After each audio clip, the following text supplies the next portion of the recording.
Graça e paz, irmãos. Boa noite, acordou? Glória a Deus, que bênção. Irmãos, que oportunidade preciosa do Senhor de estarmos reunidos na casa dele por mais uma vez. É sempre um prazer da parte de Deus, é uma graça da parte dele de estar diante dos irmãos. Me sinto honrado pelo Senhor. E eu quero que os irmãos, junto comigo, que a gente possa refletir aqui na palavra do Senhor. Nós estamos nesse mês, iniciamos no mês passado, estudos sobre o livro de Atos dos Apóstolos. Então nós já observamos alguns domingos com relação ao ensino de Atos dos Apóstolos, e nós continuaremos exatamente de onde nós paramos na semana passada. Então, na semana passada, nós tivemos a oportunidade de ouvir pelo pastor Manuel sobre a descida do Espírito Santo. Então, se você estava aqui, você foi fortalecido pela palavra de Deus, foi ensinado a partir da palavra de Deus o que é essa descida do Espírito Santo e o quanto nós somos abençoados até hoje com o poder vivificador e impulsionador do Espírito Santo. Se você não teve essa oportunidade, por algum imprevisto, você tem a oportunidade de acessar lá o canal da igreja, no YouTube, e capturar lá a ministração da semana passada. Nós vamos dar sequência em Atos dos Apóstolos 2, nós vamos a partir do versículo 14. Os irmãos sabem muito bem que o autor de Atos é Lucas, o médico querido, o médico amado, que escreveu também o Evangelho de Lucas, e ele continua a contar a história agora a partir dos atos que os apóstolos eles fazem após a morte e ressurreição de Jesus. Os irmãos encontraram? Então vamos lá. Atos dos Apóstolos 2, a partir do 14. O texto diz assim: Então se levantou Pedro com os 11 e, erguendo a voz, advertiu-os nestes termos: varões judeus e todos os habitantes de Jerusalém, tomai conhecimento disto e atentai nas minhas palavras. Estes homens não estão embriagados, como vindes pensando, sendo esta a terceira hora do dia.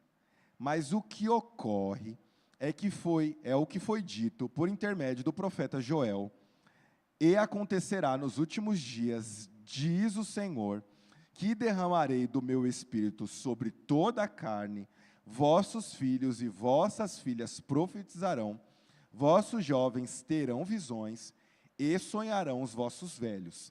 Até sobre os meus servos e sobre as minhas servas derramarei do meu espírito naqueles dias, e profetizarão. Mostrarei prodígios em cima do céu e sinais embaixo na terra, sangue, fogo e vapor de fumaça. O sol se converterá em trevas e a lua em sangue, antes que venha o grande e glorioso dia do Senhor. E acontecerá que todo aquele que invocar o nome do Senhor será salvo. Varões israelitas, atendei a estas palavras. Jesus, o Nazareno, varão aprovado por Deus diante de vós, com milagres, prodígios e sinais, os quais o próprio Deus realizou por intermédio dele entre vós, como vós mesmos sabeis, sendo este entregue pelo determinado desígnio e presciência de Deus, vós o matastes, crucificando-o por mãos de iníquos, ao qual, porém, Deus ressuscitou, rompendo os grilhões da morte, porquanto não era possível fosse ele retido por ela. Porque a respeito dele diz Davi: diante de mim via sempre o Senhor, porque está à minha direita, para que eu não seja abalado. Por isso se alegrou o meu coração, e a minha alma exultou. Além disto, também a minha própria carne repousará em esperança, porque não deixarás a minha alma na morte, nem permitirás que o teu santo veja a corrupção. Fizeste-me conhecer os caminhos da vida, encher-me-ás de alegria na tua presença. Irmãos, seja-me permitido dizer-vos claramente a respeito do patriarca Davi, que ele morreu e foi sepultado, e o seu túmulo permanece entre nós até hoje. Sendo, pois, profeta e sabendo que Deus lhe havia jurado que um dos seus descendentes se assentaria no seu trono. Prevendo isso, referiu-se à ressurreição de Cristo, que nem foi deixado na morte, nem o seu corpo experimentou corrupção. A este Jesus, Deus ressuscitou, do que todos nós somos testemunhas. Exaltado, pois, à destra de Deus, tendo recebido do Pai a promessa do Espírito Santo, derramou isto que vedes e ouves.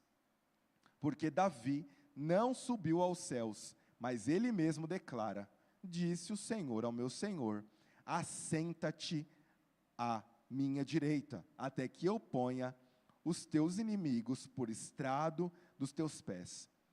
Esteja absolutamente certa, pois, toda a casa de Israel, de que este Jesus, que vós crucificastes, Deus o fez Senhor e Cristo. Ouvindo eles essas coisas, compungiram-se-lhes o coração e perguntaram a Pedro e aos demais apóstolos: que faremos, irmãos? Respondeu-lhes Pedro: arrependei-vos e cada um de vós seja batizado em nome de Jesus Cristo, para a remissão dos vossos pecados, e recebereis o dom do Espírito Santo.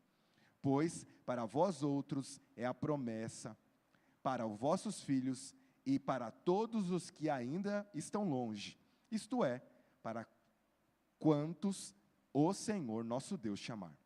Com muitas outras palavras, deu testemunho e exortava-os, dizendo: salvai-vos desta geração perversa. Então, os que lhe aceitaram a palavra foram batizados, havendo um acréscimo naquele dia de quase 3.000 pessoas. Amém. Vamos orar. Senhor, nós lemos a Tua palavra. Ó Senhor, e a Tua palavra é viva. A Tua palavra é como uma espada que penetra, Senhor, na divisão da alma e do nosso espírito. Senhor, que neste momento o nosso coração possa estar voltado a Ti. Ó Deus, que nesse momento o nosso coração possa estar observando a graciosa, maravilhosa, grandiosa, Senhor, palavra do Senhor. Que possamos recebê-la como palavra do Senhor. Ó Deus, e sejamos edificados e fortalecidos. Ó Deus, por mais uma vez, me usa para falar da Tua palavra, Senhor. Da Tua palavra. Para honra, glória e louvor e edificação do Teu povo, Senhor. Em nome de Jesus. Amém. Irmãos, glória seja dada ao nome do Senhor. Os irmãos, nós tivemos a oportunidade de ler bastante versículos. Então, para quem aí está desafiado a ler o livro de Atos, em menos de 5 minutos, nós lemos praticamente um capítulo inteiro. Então, você pode tirar 5 minutos do seu dia para ler um capítulo inteiro da Bíblia. Olha só a transformação que Deus vai fazer na sua história, saiba disso. Então nós lemos bastante versículos e eu quero refletir com os irmãos aqui, nessa noite, em cima dessa palavra. Eu quero que você imagine uma determinada situação. Imagine que você está em um restaurante e, como comum é, quando você vai no restaurante, o garçom te entrega o cardápio do restaurante e você tem a oportunidade de escolher algo ali no cardápio que mais lhe apetece, que mais chama a sua atenção, que mais parece relevante a você naquele momento, seja porque você acha mais gostoso ou porque está dentro do orçamento que você bolou ali com o esposo. A gente vai sair, mas o prato tem que ser mais ou menos dentro de tal preço.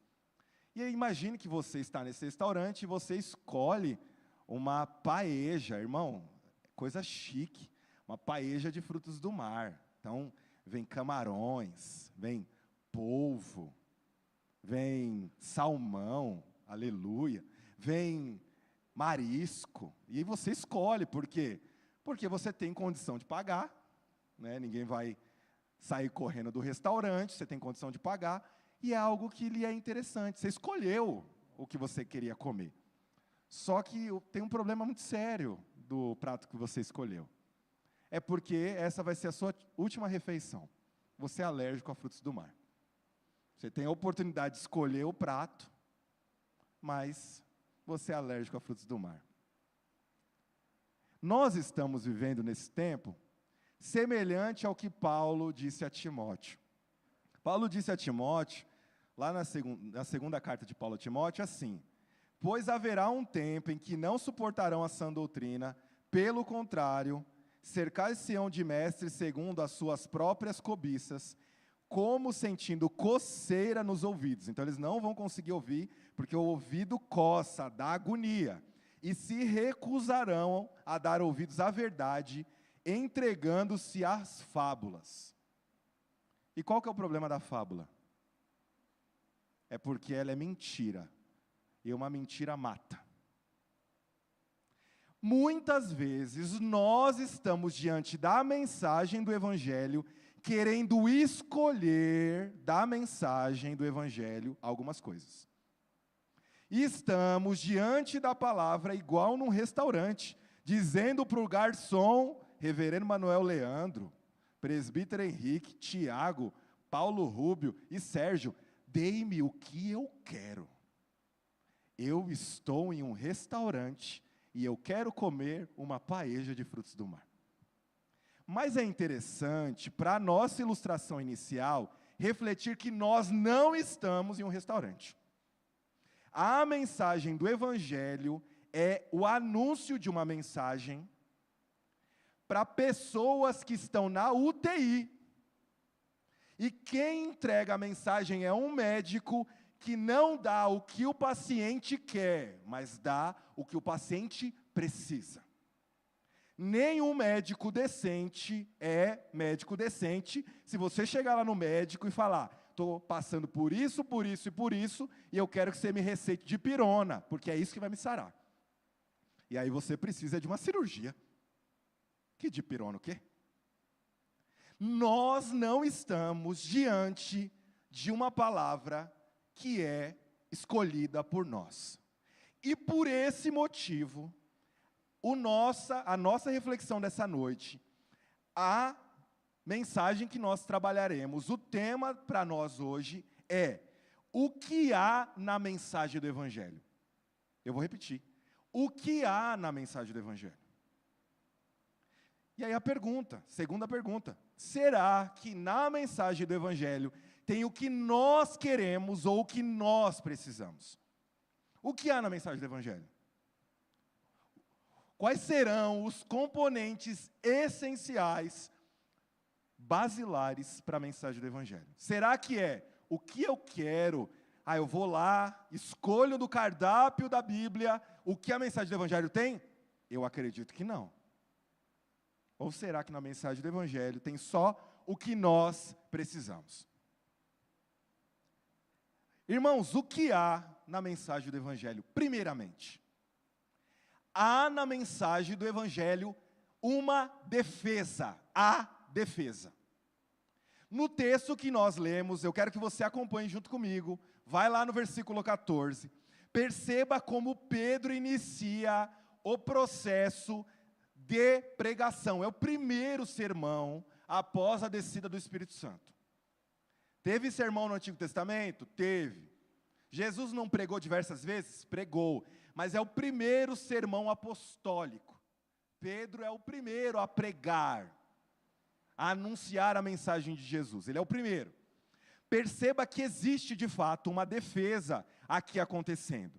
Olha só como ele começa. Então se levantou Pedro com os 12, e erguendo a voz, advertiu-os nesses termos. Olha como Pedro defende o que vai ser declarado. Varões judeus, a todos os habitantes de Jerusalém, tomai conhecimento disto, atentai nas minhas palavras. Esses homens não estão embriagados, como vindes pensando, sendo esta a terceira hora do dia. Mas o que ocorre é o que foi dito por intermédio de Joel. Na semana passada, irmãos, nós vimos que os discípulos começam a falar em outras línguas, na língua nacional de pessoas que estão ali em volta, né? Tem pessoas, habitantes, judeus de outras nações, de todo o mundo, em Jerusalém por causa da festa de Pentecostes. Cada um dos discípulos, ou aqueles 120 que estão lá reunidos, começam a falar um dialeto lá da Índia, começam a falar um dialeto lá da África. Os homens, ouvindo tudo aquilo, acreditam que eles estão embriagados. Irmãos, a terceira hora da manhã é 9 horas da manhã. As pessoas que ouvem os discípulos e aquelas outras pessoas falando em outras línguas, acreditam que elas estavam logo cedo, não conseguia fazer o 4 com as pernas, não conseguia. Era isso que eles acreditavam que estava acontecendo ali. Só que Pedro inicia o seu processo ali de pregação, defendendo o que está acontecendo. Defendendo, e a pregação do Evangelho, a mensagem do Evangelho, é uma defesa, há defesa na mensagem do Evangelho. Só que é importante, irmãos, perceber que Pedro não defende as pessoas. Pedro não está interessado em dizer, olha, não, eles não estão bêbados 9 horas da manhã. Porque eles são gente de bem. Está vendo aquele fulano ali? É o pescador. Está vendo o ciclano? Era cobrador de impostos, mas agora não é mais. Ele não está interessado em guardar o caráter das pessoas. Ele defende a mensagem, ele utiliza da defesa para dizer que aquilo que está acontecendo é algo relativo ao que Deus está fazendo. Quando eu e você se coloca a pregar o Evangelho, nós estamos defendendo o que Deus faz. O que Deus está fazendo, o que Deus está promovendo no mundo. Toda vez que eu e você se coloca e diz, Jesus diz que Ele é o caminho, a verdade e a vida, nós estamos promovendo algum tipo de defesa. Que defesa que nós estamos promovendo? De gente que diz que não existe verdade absoluta. De pessoas que dizem que todos os caminhos levam a Deus. Quando nós dizemos que Jesus é o único caminho, a gente está dizendo que Ele é o único caminho. Nós estamos defendendo a posição de que existe somente no Evangelho de Cristo Jesus salvação para a alma do perdido. Então, a pregação do Evangelho é sempre uma defesa. Quando nós dizemos, eu sou alguém que acredita que Deus criou o mundo em 7 dias, nós estamos defendendo que Deus é criador e que o mundo não foi feito do acaso. Quando nós dizemos que Deus é justo, nós estamos defendendo as acusações de que Deus é injusto, mau, um carrancudo, que criou o universo e soltou igual você, que é um pouco mais velho, que brincava de peão, que girou o peão e deixou o peão girar. Nós estamos defendendo que Deus, Ele é justo e Ele coordena toda a realidade. Quando nós anunciamos que, domingo após domingo, que existe no Senhor, que há em Deus graça, nós estamos defendendo a posição de que alguém diz que Deus não salva ninguém, que Deus não se importa com ninguém. A pregação do Evangelho é sempre uma defesa. E Pedro não defende os homens, defende aquilo que Deus está fazendo. Olha, não julguem mal, não pensem que eles estão embriagados, mas saibam que isso que está acontecendo é algo que Deus está fazendo. Quando nós nos colocamos aqui de pé para pregar a palavra domingo após domingo, nós estamos defendendo a mensagem do Evangelho. Nós estamos apresentando a verdade que contrasta com a mentira, dando a mim e a você a oportunidade de estar lá no mundo e ser um defensor da mensagem do Evangelho. Então a mensagem do Evangelho é sempre uma defesa. A gente inicia pensando que a mensagem do Evangelho é sempre uma defesa. E uma pergunta para os irmãos. diante das acusações que o mundo levanta contra mim e contra você, contra nós, irmãos. Você é um fiel soldado na guerra da fé? Em um outro momento, conversando com os adolescentes queridos, a gente falou uma determinada coisa e eu sempre lembro disso. Alguém falou, por que Judas traiu Jesus? Nossa, como eu odeio Judas. Vou malhar ele, né? Aquele costume. E aí perguntou por que por 30 moedas, né? Podia ter sido X, Y. Bom, não importa. A pergunta que veio na aula de escola bíblica dominical, e se você não vem para a escola bíblica dominical, você só está perdendo, é que nós, eu e você, às vezes trai Jesus sem ganhar nada. Nem 30 moedas a gente pede em troca. Porque vai que a gente pega, tira das 30 moedas o dízimo, dá o dízimo. Não! Está de graça. Nem nos acusaram ainda, ninguém apertou, ninguém tentou nada, a gente já está, não, pode levar. Não, aí, você é crente, Deus me livre de ser crente. A pressão nem veio e a gente já entregou. Pedro inicia, porque a mensagem do Evangelho é isso, é uma defesa. Ele inicia dizendo, não julgue mal nada que eu vou falar aqui, porque isso é o Senhor fazendo. É aquilo que Joel profetizou. É aquilo que a Bíblia falou. Então, a pregação do Evangelho, o que há na mensagem do Evangelho, há defesa. E nós, como nós temos lidado com isso? Bom, a minha oração é que nós sejamos só um pouco corajosos. Só um pouquinho.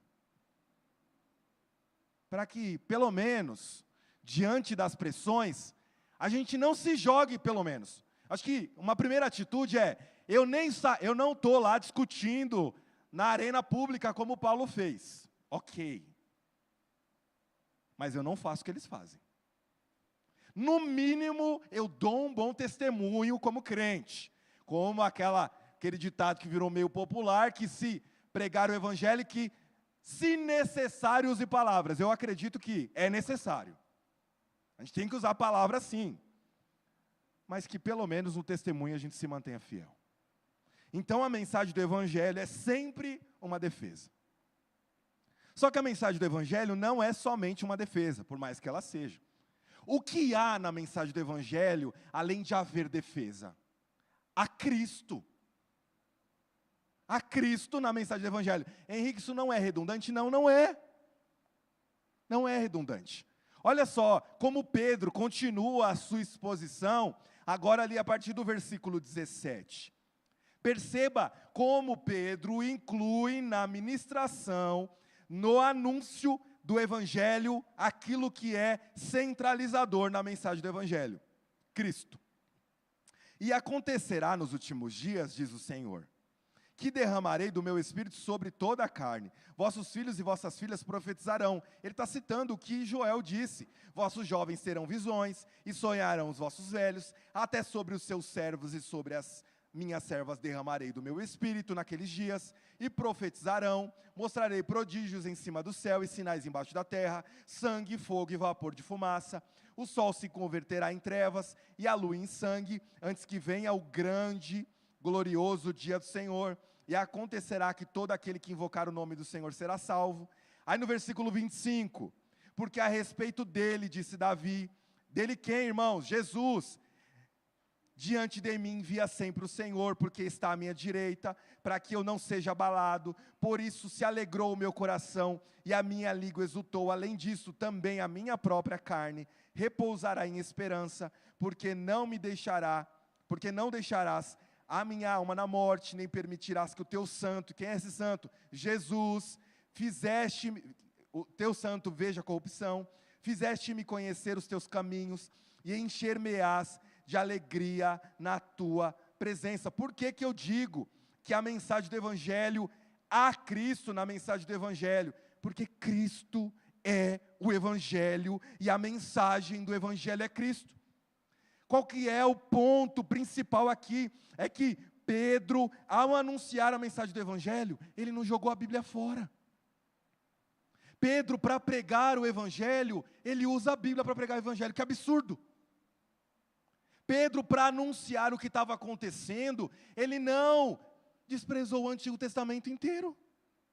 Muito pelo contrário, ele cita o Antigo Testamento para mostrar que aquilo que eles estão fazendo foi algo promovido por Cristo e que está profetizado desde o Antigo Testamento. Cristo, a Escritura é parte do Evangelho. O Cristo é central na mensagem do Evangelho. É tão importante que no versículo 22, Pedro diz assim: varões israelitas, atendeis a essas palavras. Que palavras? Ele começa assim: Jesus, o Nazareno. Pedro não está interessado em promover algo que é dele. Pedro não está interessado em promover uma mensagem que parte dele, mas uma mensagem que parte a partir da palavra do Senhor. Uma mensagem que parte e que é centralizadora em Cristo Jesus. No versículo 32 ele diz assim: a este Jesus Deus ressuscitou, do que todos nós somos testemunhas. Ele está falando de quem na mensagem do Evangelho? De Cristo. De Cristo. Por que isso é desafiador para hoje, irmãos? Por que para hoje isso é desafiador? Porque a gente tem que falar o óbvio. Porque tem gente por aí, e a gente às vezes observa nas redes sociais, tem gente pregando o Evangelho, tirando o Cristo do Evangelho. Falando do que a Bíblia diz, sem Cristo. É como um livro que apareceu aí na igreja, que eu estava falando para o Tiago André, tem um livro por aí, e esse livro é bom para fazer fogueira, tá? Bom para fazer fogueira, que é de uma igreja aí, do 7º, não sei o quê. Gente, o Evangelho não é como eu obtenho sucesso nessa vida. O Evangelho não é aquilo que me traz satisfação, não é o que eu escolho no cardápio do restaurante. Aí tem 25 passos no livro lá de você ter sucesso na vida. Bota fogo nisso, em nome de Jesus. Tem gente olhando para a mensagem do Evangelho e relativizando a mensagem do Evangelho. Tem um queridão aí que falou que eu e você, estamos no coração de Deus de tal forma que se a gente pedir, nem que Deus não queira, Deus pode nem querer fazer, Ele faz porque o amor de Deus é tão doído por nós, que Ele faz tudo que a gente quer. Que se Jesus falar e não falar, não faz diferença nenhuma, porque eu não vou falar Maria, porque tem muita Maria aqui na igreja, né? Tem muita Maria. Se Jesus falar uma coisa, para Deus é mesquinada. Mas se o Roberval, não tem nenhum, se o Roberval falar, fez. Irmãos, isso não é evangelho. Tem pessoas que só relativizavam o Antigo Testamento, falando que no Antigo Testamento existe um Deus mau e no Novo um outro. Era só isso que ele tinha de heresia, que já era péssimo. Agora tem gente olhando para o Novo Testamento e dizendo, não foi bem assim que Jesus disse. Não foi bem isso que Paulo falou. Irmãos, se o Antigo Testamento não é a palavra de Deus, Jesus não pode ter vindo cumprir a palavra de Deus. Então logo Jesus não foi profetizado. Então logo Jesus não era necessário. Então logo, o que a gente está fazendo aqui? Nós, eu e você, precisamos tomar muito cuidado com palavras docinhas e mansinhas que relativizam a mensagem do Evangelho. Você ouve e fala, nossa, que bonito isso, né? Nossa, você viu que bonitinho o que fulano de tal falou? É verdade. Cadê Jesus nessa história? Ah, não, é que ele tirou Jesus porque sabe que o que Jesus fala não bate muito com a pauta desse mundo. Que não bata. Isso não é Evangelho. Aí eu estou anunciando aqui uma mensagem para transformar a sua vida, para que você tenha 4, 5, 6 casas e carros. E a eternidade, fulano? Ei, querido, e a eternidade? Não, da eternidade aqui a gente não fala. E de Jesus, e aquela ideia de Jesus que, como o presbítero lembrou aqui, que buscai primeiro o reino de Deus e as demais coisas serão acrescentadas. Não, aqui na nossa igreja a gente não gosta disso não, viu? Isso não é Evangelho. Se não tem um Cristo centralizador, redentor, não é mensagem do Evangelho. Então o que há na mensagem do Evangelho? A defesa. Nós nos colocamos como defensores da mensagem do Evangelho. E mais o que há na mensagem do Evangelho? A Cristo, no centro da mensagem do Evangelho. Glória a Deus. Glória a Deus. E a pergunta é, aonde Cristo está na minha vida e na sua? Será que Jesus é o nosso Deus do passado? Como assim? É porque Jesus me salvou, Jesus me restaurou, Jesus me tirou, Jesus se crucificou, ressuscitou, sempre lá atrás. É que eu era, e agora eu não sou, sempre lá atrás. Ou Jesus é aquele Deus do futuro. Não, um dia eu vou me encontrar com Jesus, depois eu resolvo, amanhã eu oro, semana que vem eu continuo, se a semana não deu eu vou na outra, ou ele é do futuro? Ou será que Jesus é o nosso Senhor agora, hoje, no presente? Aonde, irmãos, Jesus está na minha e na sua vida? Aonde? Aonde? A mensagem do Evangelho a Cristo. Cristo é a mensagem, Ele é essa imagem de redenção, esse Redentor que tira homens do pecado e leva-os à vida, e Pedro segue anunciando a mensagem do Evangelho. O que mais há na mensagem do Evangelho, irmãos? Além de defesa e Cristo, há confronto. Há confronto. Olha só como está aí nos versículos 22 e 24. Há confronto. Pedro inicia: varões israelitas, atendei a essas palavras. Atendei, guarda essa. Atendei a essas palavras. Jesus Nazareno, aprovado por Deus, diante de vós com milagres, prodígios, sinais, os quais o próprio Deus realizou por intermédio dele entre vós, como vós mesmos sabeis, sendo este entregue pelo determinado desígnio de Deus e presciência de Deus, vós o matastes, crucificando. É confronto. No 36, esteja absolutamente certa, pois toda a casa de Israel, de que este Jesus que vós crucificastes. Que mensagem de boa, né? Tranquila. Fácil de engolir. Estou ali, ouvindo gente falar em outras línguas, pergunto o que está acontecendo, e alguém começa a me confrontar. A mensagem de Pedro, a mensagem do Evangelho, ela é confronto.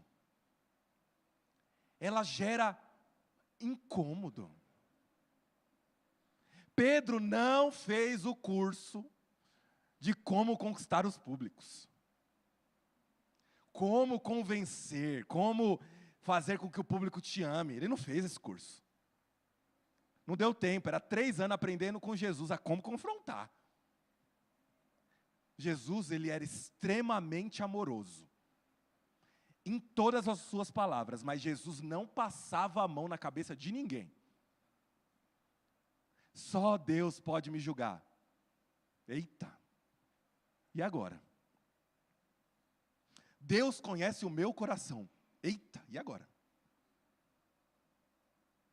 Não, você não pode falar para mim nada, viu? Porque só Deus conhece o meu coração. Aí Deus fala, eu conheço mesmo. Ih! Pedro traz uma mensagem duríssima. Vocês são assassinos. Talvez a live vai cair, porque essa palavra não pode falar na internet. Vocês crucificaram. Foi vocês. Tem um confronto. A palavra gera desconforto para quem ouve.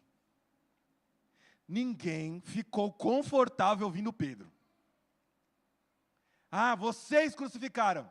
Aí, tá vendo, fulano? Aí, ó, é para você. Aí o outro, é para você também. Aí, ó, você. É você. Ah, é nós, somos nós. A mensagem do Evangelho, ela gera confronto. E Pedro, ele não tem medo de confrontar. Porque ele fala, mas vocês não viram os sinais? Vocês viram. Ele era varão aprovado por Deus. Mas sabe o que vocês fizeram com o varão aprovado por Deus? Vocês o mataram.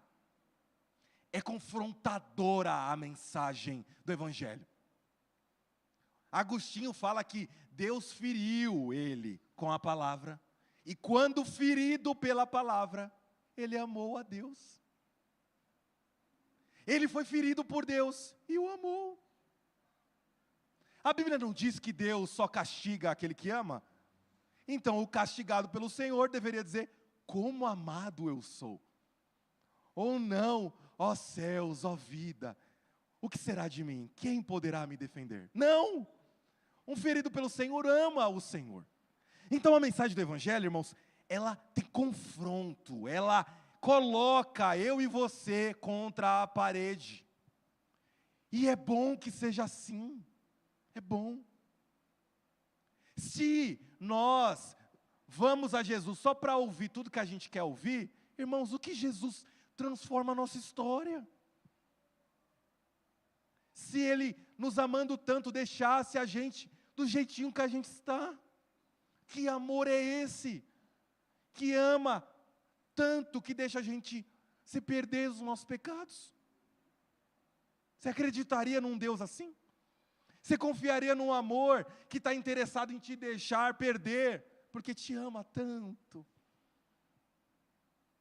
Porque você é a menina dos olhos do Senhor, é verdade, é bíblico.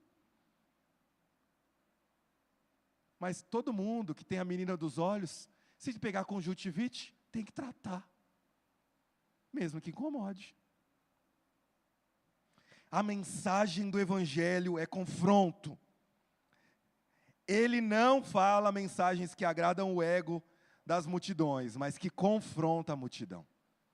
É terrível essa mensagem para nós hoje, para o mundo como um todo, porque ninguém quer ser confrontado. Nós não queremos ser confrontados. A mensagem do cristianismo sofre muita perseguição. Por que a mensagem do cristianismo sofre perseguição? Porque nesse sentido, a mensagem do Evangelho é completamente diferente do que qualquer mensagem de qualquer religião que exista. O cristianismo apresenta uma mensagem que diz, você não é especial. O cristianismo apresenta uma mensagem dizendo, você é um pecador terrível e foi por você que Jesus foi crucificado na cruz. A mensagem do Evangelho não diz, você é lindo e linda e não faz nada de mal na sua vida. E eu não estou desfazendo nada que o pastor falou aqui. Nós temos que nos tornar lindos e lindas do Senhor. Mas nós nos tornamos lindas e lindas do Senhor porque a gente é bonzinho? Não. Mas porque Deus é. Porque o Senhor Deus é. A mensagem do Evangelho, ela é completamente diferente da mensagem egocêntrica, antropocêntrica deste mundo, que diz: você é o centro do coração de Deus. Você é a pessoa mais especial que existe. A mensagem do Evangelho declara quem nós somos, e nós somos totalmente pecadores. A nossa realidade é: estamos enrascados, sem uma intervenção além de nós. Essa é a mensagem do Evangelho, e por isso que toda vez que a gente prega o Evangelho, nós somos atacados. E por isso que toda vez que nós pregamos o Evangelho, a gente precisa defender o Evangelho, porque quando nós dizemos: olha, o padrão de Deus é esse, alguém diz: o que você está falando? Seu fóbico isso, fóbico aquilo. Você está dizendo que a Bíblia contém a verdade, ou melhor, que ela é a verdade, então quer dizer que a vida que eu vivo, ela está errada? É isso mesmo. Então quer dizer que a Bíblia diz que se eu não ouvir, se eu não receber Jesus como meu Senhor e Salvador, eu vou ir para o inferno? É isso mesmo. Não, isso é um absurdo. Eu quero viver como eu quero viver. A mensagem do Evangelho nos confronta. Ela nos confronta. Ela nos deixa desconfortáveis, dizendo que nós somos pecadores. Completamente pecadores. A mensagem do Evangelho é uma boa notícia, ela é. Mas ela vem primeiro dando uma má notícia. Você é um pecador e que não existe nada que você possa fazer para agradar o Senhor.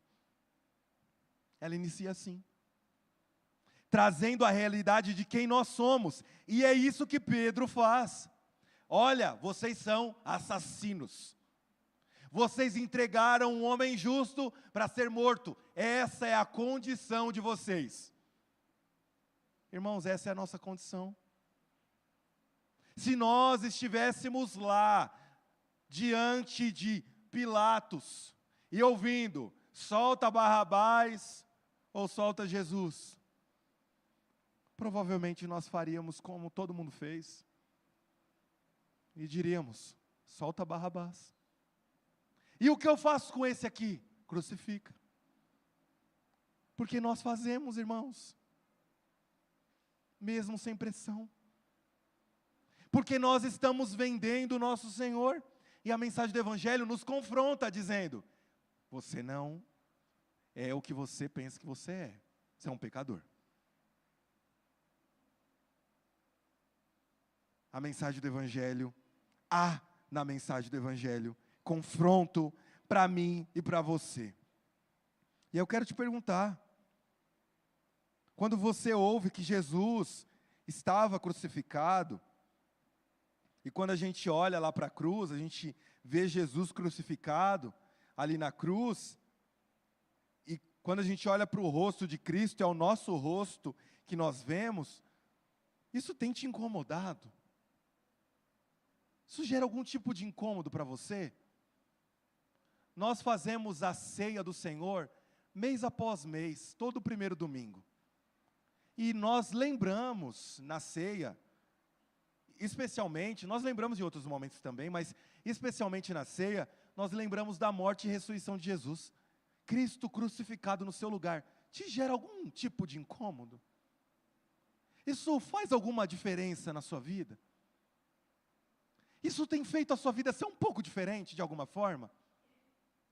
Será que a gente admite nas nossas orações momentos de pedidos de perdão ao Senhor, porque a gente observa a cruz e fala: nossa, foi por mim que Jesus sangrou na cruz?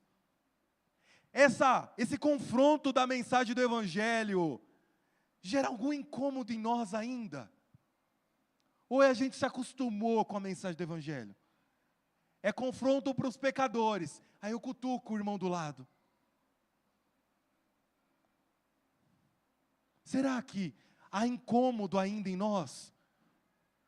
Esse confronto alcança o seu e o meu coração? Ouvindo o que eu estou falando aqui, será que existe uma chama de esperança para que você e eu nos coloquemos diante da cruz de Cristo dizendo: ó Senhor, sê propício a mim, tão grande pecador. O pecador, diante da mensagem, ele não tem nenhuma visão diferente do que esses homens tiveram. É desespero. Não existe chance de sobrevivência. Mas a mensagem do Evangelho não acaba aí. A mensagem do Evangelho, na mensagem do Evangelho, a defesa. Na mensagem do Evangelho, ao Cristo. Na mensagem do Evangelho, há confronto. Mas o último ponto, na mensagem do Evangelho, há salvação. O pecador está desesperado. Nós nos desesperamos, trememos na base. O que eu farei agora? Mas na mensagem do Evangelho há salvação. Olha só, irmãos, que está no versículo 21. E acontecerá que todo aquele que invocar o nome do Senhor será salvo. Na mensagem do Evangelho existe uma saída para o pecador. Perceba do 37 ao 41, olha só o que acontece com aqueles que ouvem o confronto da mensagem do Evangelho. Ouvindo eles essas coisas, compungiu-se-lhes o coração e perguntaram a Pedro e aos demais apóstolos: que faremos, irmãos? A mensagem do Evangelho, ela nunca é passiva. Pedro não termina a pregação e alguém escreveu um artigo acadêmico da conexão de Cristo com o Antigo Testamento. Ninguém terminou a pregação de Pedro e pediu certificado para Pedro. Pedro, me dá o certificado de 4 horas de ouvinte da mensagem do Evangelho. Ninguém sai de lá dizendo: nossa, eu vou até pedir uma muleta para ir embora para casa, porque a minha cabeça está tão pesada de ter ouvido tanta mensagem que eu estou até mancando, está penso para o lado. Ninguém sai de lá só sabedor das coisas. A mensagem do Evangelho não é informação. A mensagem do Evangelho não é passiva, ela é ativa. Quando a mensagem do Evangelho é proclamada, ela é intencional. Ah não, é porque a mensagem do Evangelho, ela é, sabe, super tranquila, eu só estou falando aqui aleatoriamente. Não, quando a mensagem do Evangelho é proclamada, ela tem uma intenção, que é salvar. Quando a lei do Senhor é proclamada, ela penetra na alma. Salmo 19 diz que a lei do Senhor dá vida à alma.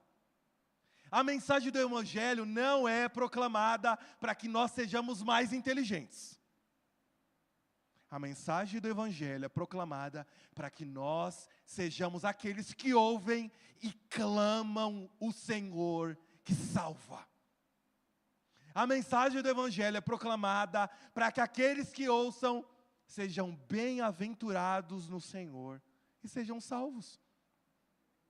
Quando Pedro termina de pregar, ele diz: atendei essas palavras. Ele começou dizendo assim: atendei. Qual que é a ideia? Quando eu te ligo, está ligando. O que eu espero que você faça quando eu te ligar? Que você atenda. A mensagem do Evangelho espera uma reação. Espera. Ele espera uma reação. Porque há na mensagem do Evangelho salvação para os perdidos. Há confronto, há confronto. Eu lhe apresento a sua condição. E você diz: como esses homens, o que eu faço agora? O que eu faço da minha vida? Ninguém, ao ouvir a mensagem do Evangelho, é o mesmo.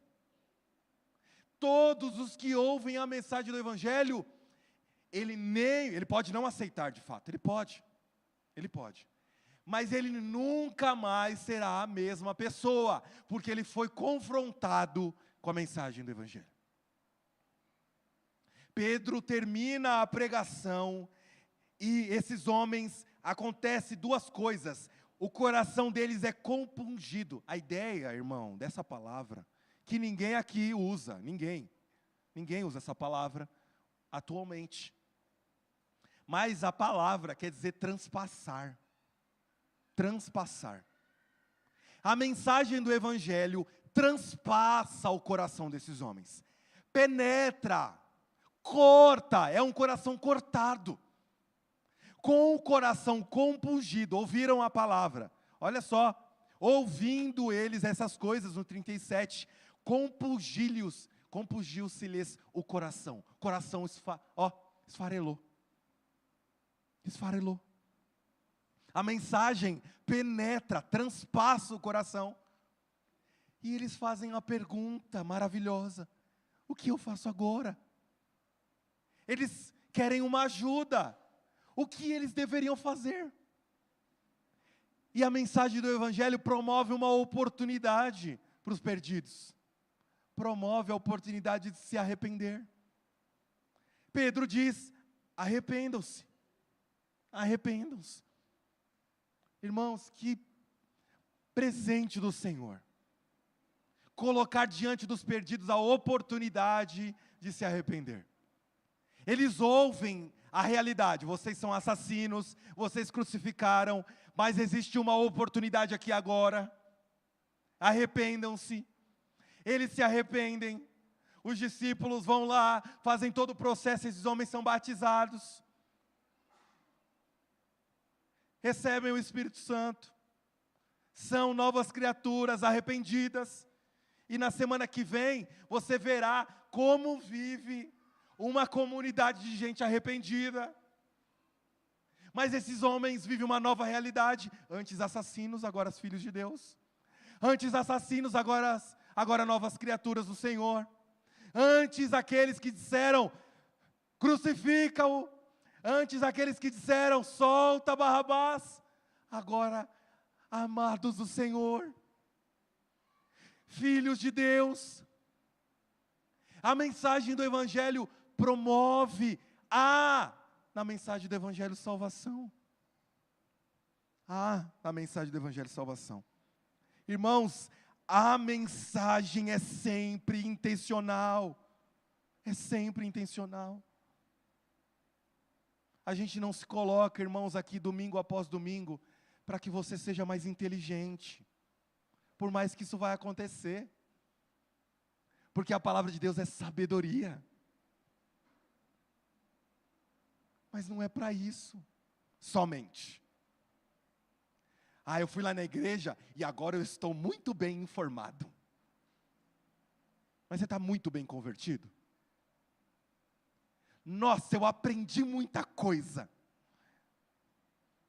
Mas você é uma nova criatura?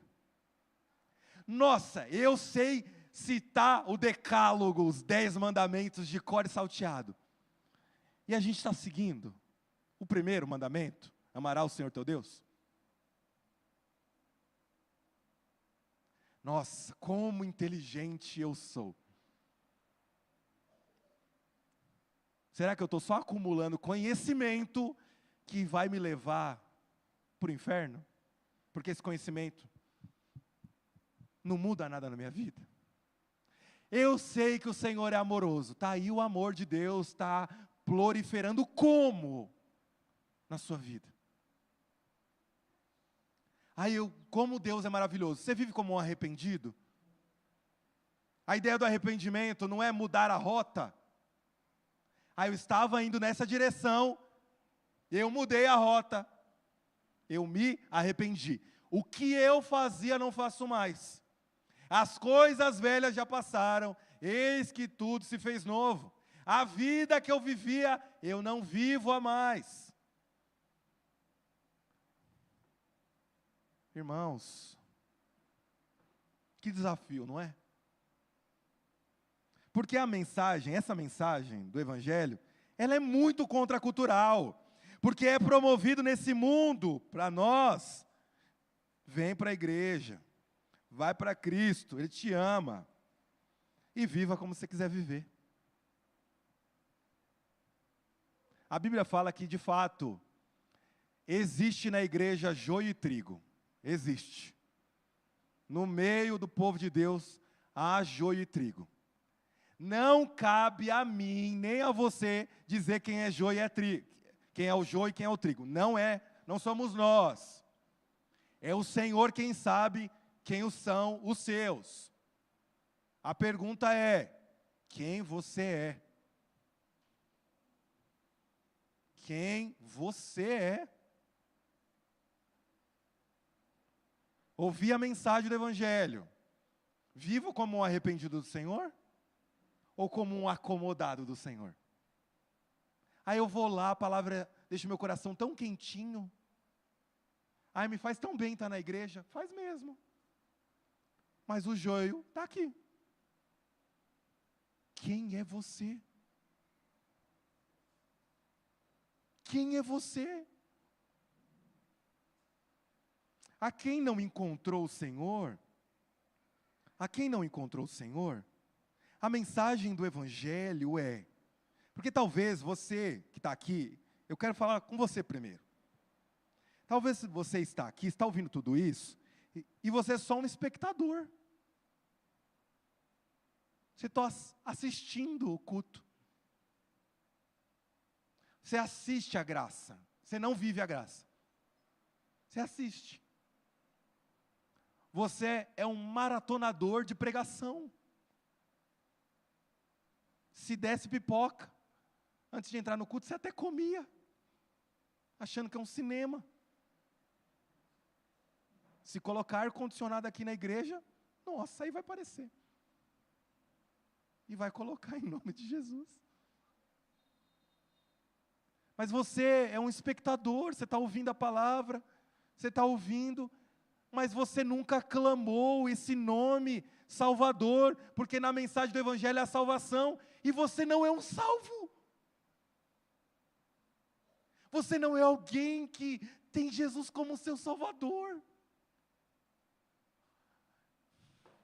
Eu não quero que você saia daqui mais um domingo como um perdido. Porque se Jesus volta amanhã, e se Jesus só volta para você amanhã? E você é alguém que estava na beirada, na porta do céu, mas porque não clamou o nome de Jesus, não recebeu a salvação que a mensagem do Evangelho tem. Você observou a cruz e achou lindo que Jesus morreu, mas não por você, porque você nunca recebeu Jesus como seu Salvador. Hoje é sua oportunidade de observar que a mensagem do Evangelho te confronta, te aperta, e que você não tem escapatória se não for com o Senhor. Eu vou repetir. Não existe caminho eterno para Deus se não for por Cristo. Ah, mas eu sou alguém bom, eu pago os meus impostos, eu nunca roubei, eu nunca matei. Foi por você que Jesus morreu na cruz. Você é um assassino, sim. Você precisa urgentemente ouvir a mensagem urgente do Evangelho. Cristo veio para salvar. Clame a Ele e receba salvação. Não seja o louco que, ouvindo a mensagem de salvação, disse: deixa para a próxima, e a próxima não veio. Você me ouve agora. Não espere para a última hora, porque ela pode não vir. Mas tinha um ladrão lá do lado de Jesus na cruz. Quem disse que vai dar tempo para você? Quem disse? Quem te garante? Quem te garante? Mas essa mensagem do Evangelho é para nós que somos crentes. Porque a gente está ouvindo a mensagem real de salvação, que Cristo é poderoso, que Cristo é Salvador, e a gente vive como se Jesus não existisse. A gente não vive como uma comunidade de arrependidos. se olhar a nossa semana, se registrassem a nossa semana em vídeo. Por que você falou, nossa? Porque eu estou me incluindo na jogada. Se registrasse a nossa semana em vídeo e registrasse a semana de qualquer pessoa que não recebeu Jesus na sua vida como seu Senhor e Salvador, é a mesma vida. É a mesma coisa. Te acorda de manhã igual, pega ônibus igual, pega metrô igual, almoça igual, tira o cochilinho da tarde igual, volta do serviço do mesmo jeito, faz as provas na escola igual, tira 0 na prova igual. Namora igual, noiva igual, casa igual, até trai. Irmãos, em nome de Jesus, que tipo de crente nós somos? Ah não, a mensagem do Evangelho é salvação. Eu fui salvo por Jesus. Mas se alguém tirasse foto da nossa vida, ia dizer, nossa, isso é pior que descrente. Porque não vivemos como aqueles que se arrependeram.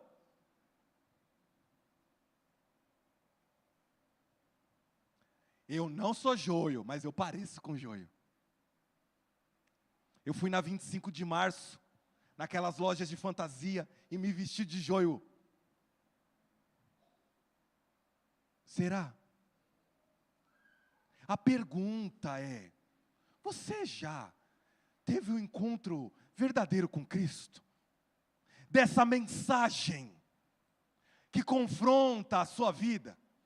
Você já teve a oportunidade real de se arrepender? Henrique, já tive, mas Jesus é o Deus do meu passado. Eu preciso voltar-me a Cristo, como Jesus fala com as igrejas lá do Apocalipse. Tem uma coisa contra ti, você deixou o primeiro amor. Lembra-te de onde caiu, arrependa-te. Hoje é uma baita do Senhor, uma oportunidade para mim e para você de se arrepender, de retomar. Aí eu estava andando, meio como aquela ovelha que saiu do meio das 99 e fui para longe. Que bom que a mensagem do Evangelho é pregada, porque existe oportunidade para a ovelha perdida. Que bom que a mensagem do Evangelho é anunciada, porque dá tempo do amado de Deus ser corrigido e se voltar ao seu Senhor por mais uma vez. Por mais uma vez. O que há na mensagem do Evangelho? A defesa, a Cristo, a confronto e a salvação. E elas todas vêm sobre nós para promover uma nova vida em Jesus, para mim e para você, em nome de Jesus, amém. Oremos. Senhor, é a tua mensagem, Senhor, é o sermão de Pedro, é confrontador, é desafiador, mas é redentor, promove salvação. Senhor, que nós, todos nós, possamos, Senhor, nos arrependermos, Senhor, de ou ter no passado nos rendido a Ti, e agora viver como desleixados na Tua presença, ou para outros, Senhor, que nunca tiveram a oportunidade, Senhor, e hoje é o dia da salvação do Senhor, sobre a vida dos teus amados, ó Senhor, recebe-nos de volta no teu reino de amor. Ó Deus, recebe-nos de volta ao aconchego dos teus braços, Senhor, os teus braços de amor. Ó Deus, nos leva para ti, ó Deus, nos sustenta, nos perdoa, Deus, nos perdoa. por vivermos como se o Senhor não existisse, por termos a semana igualzinha a quem não te ama. Perdoa-nos, Senhor. Ó Deus, que vivamos como uma comunidade de arrependidos, para honra, glória, louvor e majestade do teu lindo nome, ó Cristo Jesus. Ó Senhor, que o Senhor olhe para a nossa história, para a nossa vida, e a tua alma fique satisfeita, porque a tua obra, Senhor, de salvação, foi real e é real em nós hoje, Senhor. Em nome de Jesus, em nome de Jesus. Amém. Amém.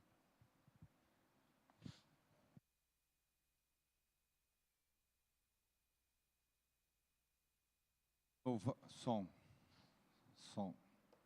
Louvado seja Deus. Quero cantar um hino. Hino 304. Não sei se a igreja conhece. Se não conhece, vai aprender.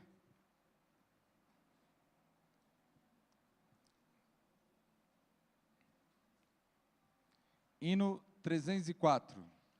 A voz do Evangelho.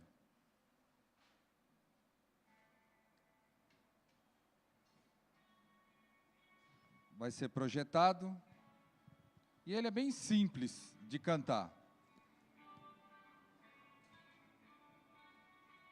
Vamos ficar em pé, irmãos?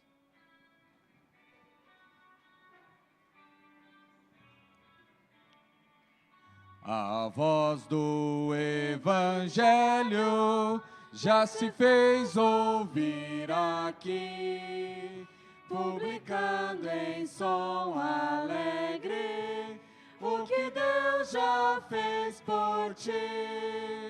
Pois tanto ao mundo amou e ao perdido pecador, que do céu lhe deu seu Filho, para ser seu Redentor.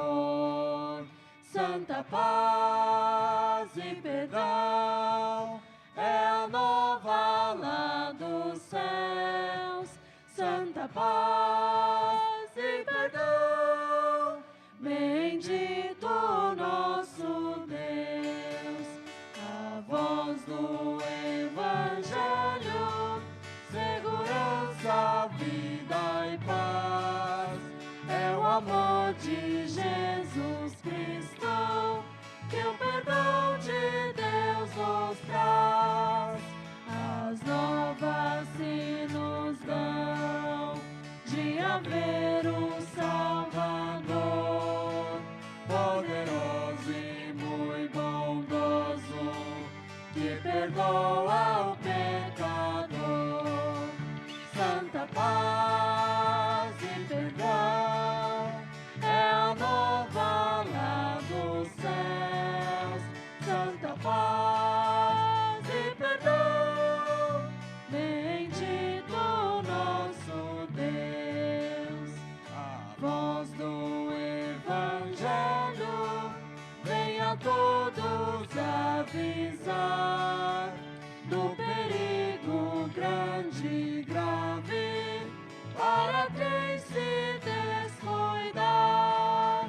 Salvai-vos desde já, não vos detenhais no mal, cobiçando seus prazeres, pois nos pode ser fatal. Santa paz e perdão é a nova lá dos céus. Santa paz e perdão, bendito nosso Deus. E que a graça do bom Deus, o amor do eterno Pai, as divinas, santas, reais e vivas consolações do Santo Espírito de Deus, repouse sobre sua vida, meu irmão, repouse sobre sua vida, minha irmã, e repouse sobre todo o povo de Deus espalhado na face da terra. Amém.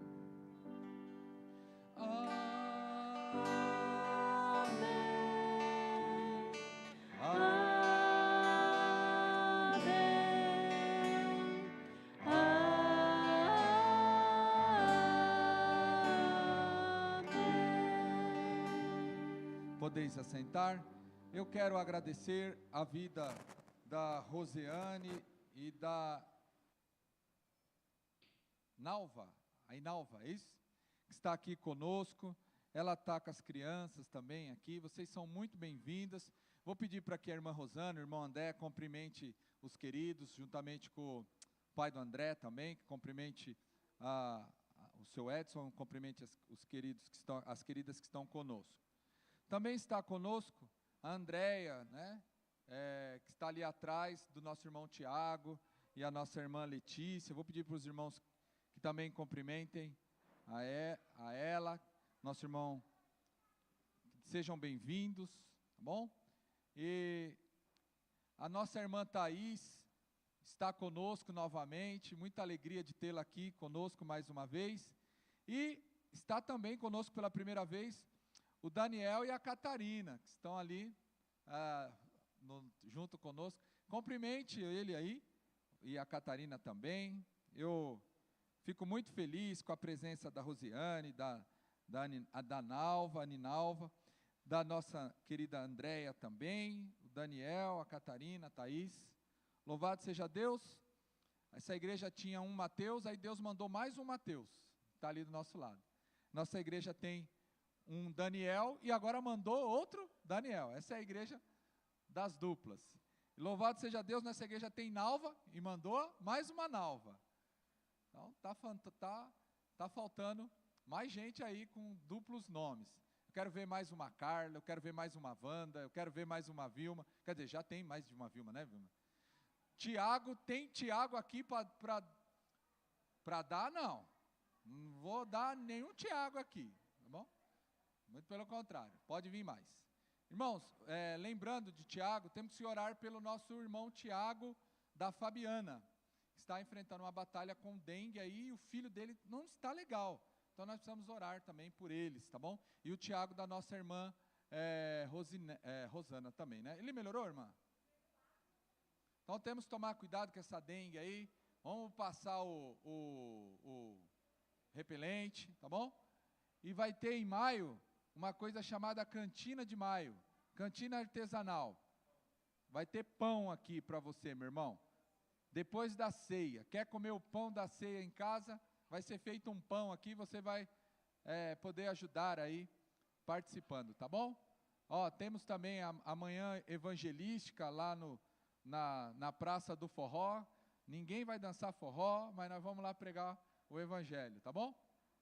Vai ter também alguma coisa da UMP, não vai? Hã? Vai ter uma célula, vai ser aqui? Então vai ter, um sábado vai ter o CJ aqui. Quero agradecer a Deus pelo trabalho que teve ontem o QST. Foi uma bênção, foi uma bênção. Eu pude acompanhar, eu vi cada coisa bonita, né? Tinha até roqueira de Jesus aqui, que eu fiquei sabendo, né? Foi uma bênção, teve receita, fizeram um tal de montanha-russa que eu não posso comer, né? Por aí vai fora, eu sei dessas coisas, que tinha queijo. E teve tantas coisas bonitas, tem um quadro, teve as apresentações. A nossa igreja é uma igreja cheia de talentos para a glória do Senhor Jesus. Agora você vai para sua casa, em nome do Senhor Jesus, que Deus te abençoe e te guarde.